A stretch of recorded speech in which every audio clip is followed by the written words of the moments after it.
¿Qué haremos? En primer lugar, el momento.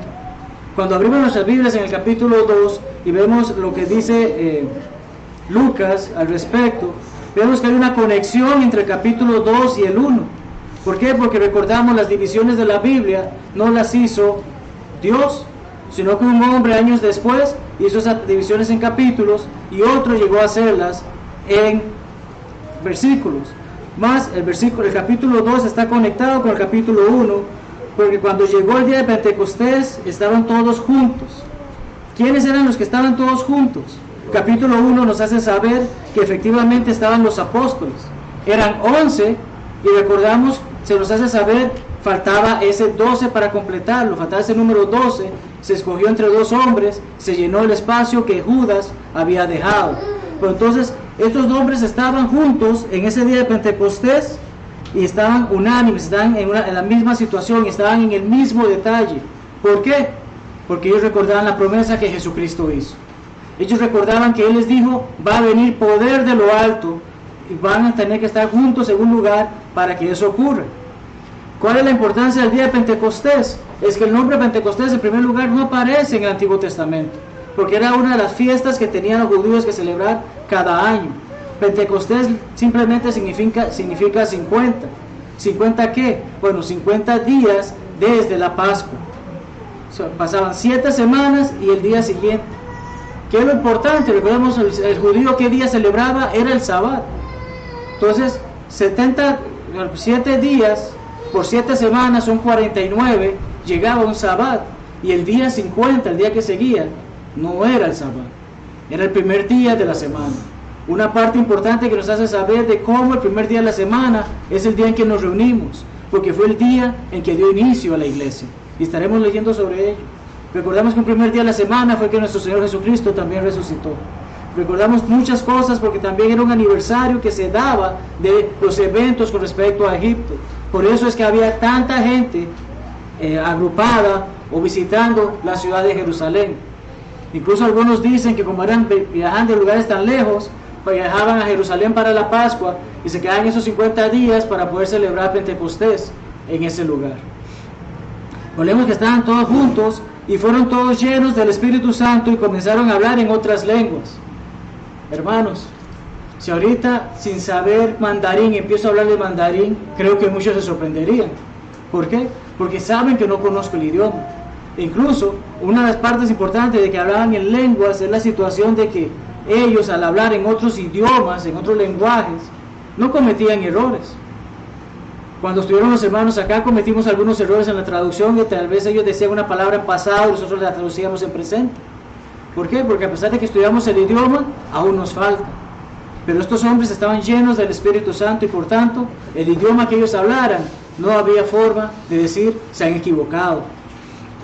¿Por qué? Porque el Espíritu les daba que hablasen. Moraban todos en Jerusalén. Qué importante es esa ciudad porque es donde empieza la iglesia. Varones piadosos de todas las naciones bajo el cielo, hombres temerosos de Dios, de todo el mundo se congregaban en Jerusalén porque sabían tengo que venir a rendirle tributo a Dios en base a lo que Él me ha pedido que hagan este día. Y hecho este estruendo se juntó la multitud y estaban confusos porque cada uno les oía hablar en su propia lengua.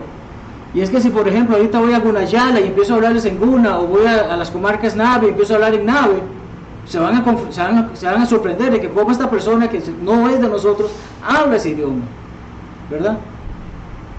Ellos hablaban esos idiomas, estaban atónitos y maravillados diciendo, mirad, ¿no son galileos todos estos que hablan?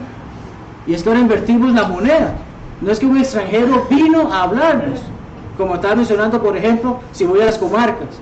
Ahorita es como que una persona que vive en la serranía, allá en el medio de la montaña, que no se comunica con nadie, de un momento a otro comienza a hablarnos en alemán, griego, chino, tailandés, de así de la nada. Como una persona que quizás no tiene ningún alcance, alguna educación, alguna tecnología, algún mecanismo, puede hablarnos en nuestro idioma. Es lo que hacen estos hombres, porque realmente se conoce que las personas de Galilea no eran personas que estaban muy preparadas. Entonces comenzamos a ver cómo se va desarrollando un milagro en sí, cómo se comienza a ver esta situación en que están estos hombres. Versículos 12 al 13 dice que todos estaban atónitos y perplejos. ¿Por qué? ¿Cómo es posible que esto esté ocurriendo? ¿Qué quiere decir esto? ¿Cómo es posible que me están hablando algo bíblicamente o están hablando tantos idiomas? Y cierto, cuando estamos en un lugar y escuchamos muchas voces, tal vez nos confundimos. Pero el oído humano Dios lo hizo de tal manera que a veces logramos filtrar los otros ruidos para concentrarnos en el que conocemos, en nuestro idioma. Otros se burlaban, decían que estaban llenos de mosto. Mosto es un tipo de vino, pero es el vino nuevo, es un vino sin fermentar. Sin embargo, hay veces que las personas de su ignorancia tratan de hacer burla, ¿y qué es lo que hacen? Bueno, seguro están borrachos, pero eran las 9 de la mañana, era un nuevo día, y ellos están preparándose para celebrar junto con los demás el Pentecostés, cuando el Espíritu vino en ellos. Y segundo en lugar, ¿quién no ha conocido a un borracho y lo ha escuchado hablar? Habla claro, se le entiende lo que dice, puede que comience a hablar otro idioma porque ni siquiera sabe lo que está hablando. Pero estos hombres no estaban en esta situación, hablaban claro y decían un mensaje importantísimo. Y eso es lo que nos lleva precisamente a este mensaje, a ese sermón, porque Pedro junto con los demás apóstoles se pone de pie. Pedro probablemente era la voz principal y los otros apóstoles tal vez hacían de intérpretes. Alzó la voz y les dijo: varones judíos y todos los que habitáis en Jerusalén, esto sea notorio y oíd mis palabras. Es importante que cada vez que nos reunimos para alabar a Dios y escuchamos un mensaje, estemos deseosos de escuchar las palabras. No simplemente asistamos, sino prestemos atención al mensaje que se ha de dar. ¿Por qué? Porque el mensaje, si es basado bíblicamente, en la palabra de Dios y no en las experiencias del hombre, es mensaje que trae la palabra de Dios para que las personas puedan proceder al arrepentimiento y puedan hacer la voluntad de Dios. Entonces este hombre procede a darnos ese hermoso sermón, quizás por debajo tan solo brevemente del sermón de la montaña de nuestro Señor Jesucristo, en importancia de los mensajes que podemos escuchar en la palabra de Dios. Pedro comienza a hacerles saber junto con los demás apóstoles, se expone primero sobre lo dicho por el profeta Joel. Les hace saber: Joel dijo esto, esta profecía se ha cumplido, vamos a estudiarla, vamos a leerla. Vemos eso en el versículo 16 al 21. Continúa, les hace saber quién fue Jesús, pero no el Jesús Cristo como lo conocemos hoy en día nosotros, sino les hace saber: fue un hombre como usted y como yo. Fue un hombre como que caminaba entre nosotros, y ustedes quizás llegaron a conocer, le llegaron a ver.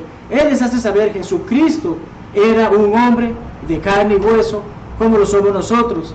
Versículos 22 al 24. Les hace saber lo dicho por el rey David.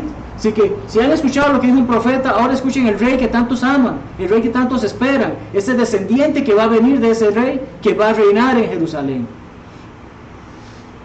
Escuchan entonces lo que dijo el rey David. También iban a escuchar o iban a exponer que David no solo fue un rey y patriarca, sino que también fue profeta. David también tenía la oportunidad, y que profeta no es el que vaticina el futuro como muchos piensan, sino que es el que habla lo que Dios quiere que se hable, lleva el mensaje de Dios. Ese es un profeta, y profetizaba sobre el Cristo, profetizaba cómo el Cristo iba a venir de su familia, cómo el Cristo iba a ser parte de su descendencia, y cómo Él iba a traer cosas maravillosas que ellos estaban esperando y no habían comprendido que Cristo ya había llegado.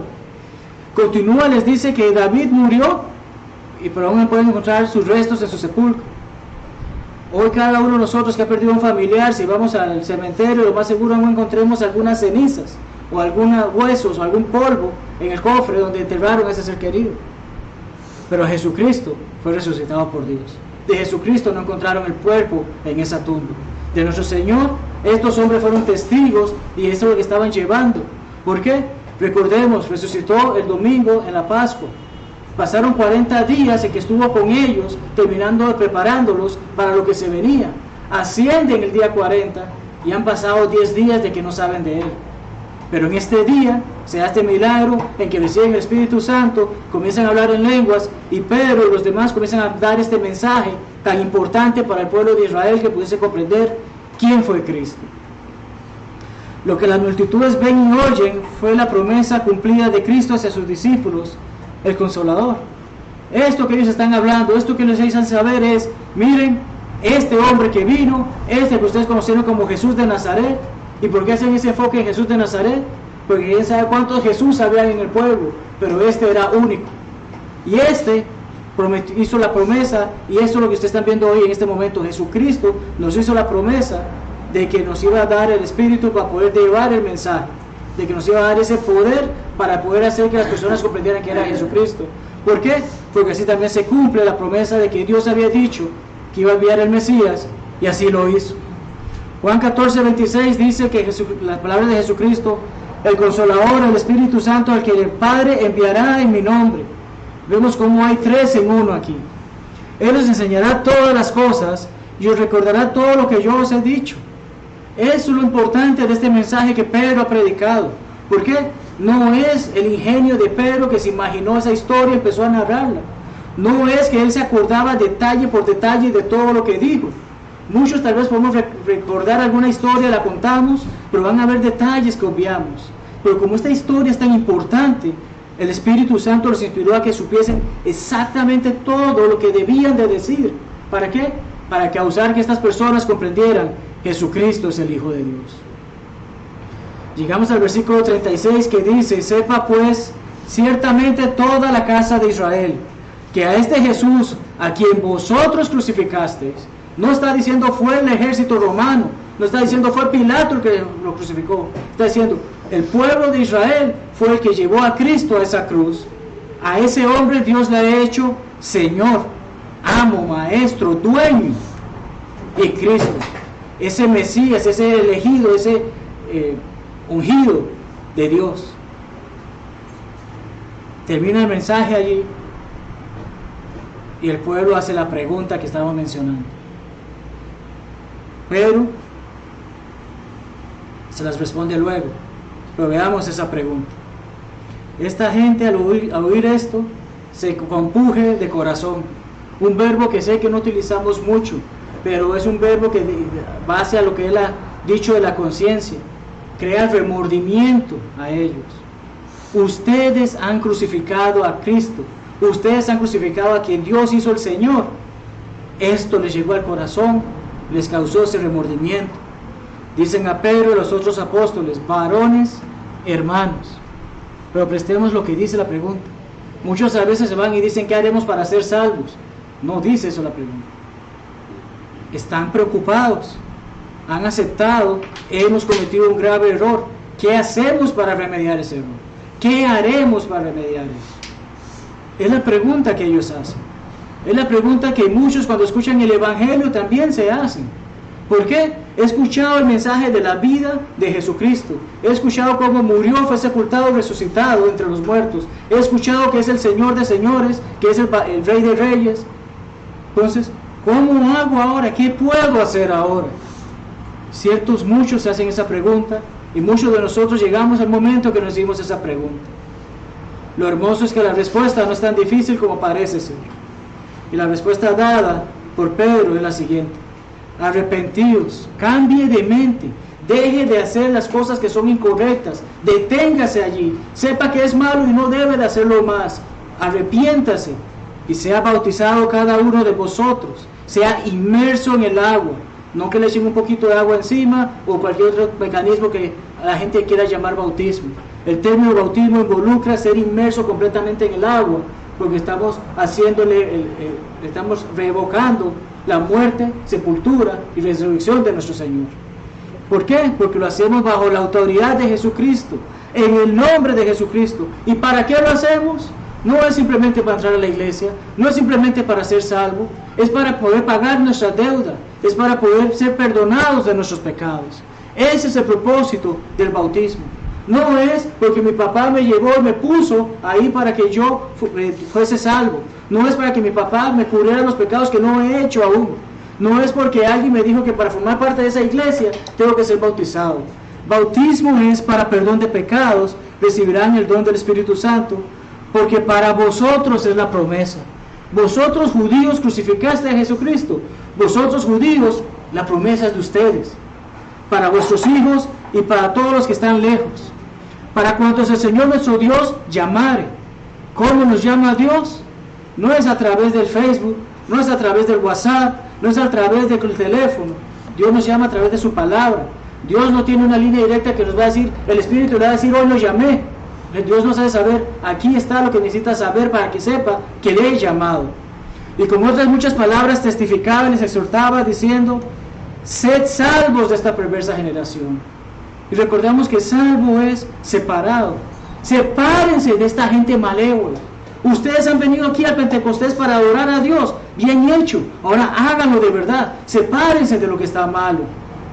Bautícense, arrepiéntanse y bautícense. Es la simple respuesta que Pedro les da. ¿Cuál fue su reacción? La vemos en los siguientes pasajes. Así fue, los que recibieron su palabra fueron bautizados y se añadieron aquel día como 3,000 personas. Todas estas personas llegaron a escuchar esto, llegaron a prestarle atención a lo que Pedro les había predicado, llegaron a comprender, esto tiene que ser algo milagroso, porque ¿cómo es posible que tantos lenguajes se están hablando en este lugar, diciendo el mismo mensaje y afirmando que este hombre que han crucificado es el Hijo de Dios? Quiero ponerme en paz con Dios, quiero hacer las cosas bien, quiero arrepentirme en mi vida pasada y ser bautizado para ser esa nueva criatura que Dios ha ofrecido. Recibieron su palabra, fueron bautizados y fueron cerca de 3,000 personas. ¿Cuánta era la multitud que había en Jerusalén? No lo sabemos. Algunos estiman que puede ser millones, pero recordemos que Dios siempre nos ha dicho que siempre va a haber un remanente. Hoy es más de casi 8 millones de personas en el mundo, pero quizás un par de millones son los que son cristianos en base a lo que el Evangelio enseña. Somos pocos, pero hacemos la voluntad de Dios. ¿Por qué? Porque queremos servirle a Él, porque comprendemos el sacrificio que hizo, y porque en el momento que nos hicimos la pregunta, ¿qué haremos?, recibimos la respuesta por parte de Él de qué deberíamos de hacer. Para concluir, hermanos, veamos los 2 últimos versos de ese capítulo. Perseverando, siguiendo adelante, trabajando en conjunto, unánimes, no quedaba nadie por fuera, cada día en el templo, partiendo el pan en las casas, como partimos hoy la cena del Señor. Comían juntos con alegría y sencillez de corazón, tenían convivencia entre ellos, alababan a Dios como nosotros alabamos a Dios en nuestros himnos, teniendo favor con todo el pueblo, dándole ejemplo al pueblo de qué hermoso es ser cristiano. El Señor añadía cada día a la iglesia los que habían de ser salvos. Nuestro bautismo es lo que nos permite a que el Señor nos agregue, no a cualquier iglesia, no a cualquier denominación, porque no somos denominación. No formamos parte de algo que un hombre empezó por su cuenta, sino formamos parte de lo que este hombre, Cristo, empezó en base a lo que había sido prometido. ¿Y qué nos hace saber eso? Vamos a llegar a ser salvos, vamos a llegar a estar en el cielo, vamos a llegar a tener esa bendición, porque Él es el que nos ha agregado a su iglesia cuando obedecemos el Evangelio. ¿Deseas que el Señor te agregue a su iglesia? Muchos ya hemos sido agregados, pero tal vez nos hemos apartado poco a poco. Muchos hemos hecho la voluntad de Dios, y así como esa pregunta fue respondida, nos fuimos bautizados por el perdón de nuestros pecados, nos hemos apartado de la verdad y necesitamos ponernos en paz con Dios. Muchos puede ser que nos estén visitando y no hayan hecho esto, pero recordamos que hemos escuchado la palabra de Dios, creemos que Dios existe, comprendemos que hemos de arrepentirnos de nuestra vida pasada, dejar de vivir en el pecado y entonces confesar que efectivamente Jesucristo es el Hijo de Dios, aceptar de corazón de que Él es el que es, y entonces ser bautizado por el perdón de mis pecados, y así poder formar parte de la iglesia que el Señor instituyó, la iglesia que Él construyó, la iglesia que Él compró, pero sobre todo de la hermosa familia de Dios que nos hace ser parte en este día como todos los días. Mañana puede ser muy tarde, hoy es el día, así nos dice la palabra también. Sea cual sea la situación que estemos viviendo, levantémonos para que cantemos este himno, y si son requeridas las oraciones, oraremos por ustedes, hermanos. Dios les bendiga. Amén.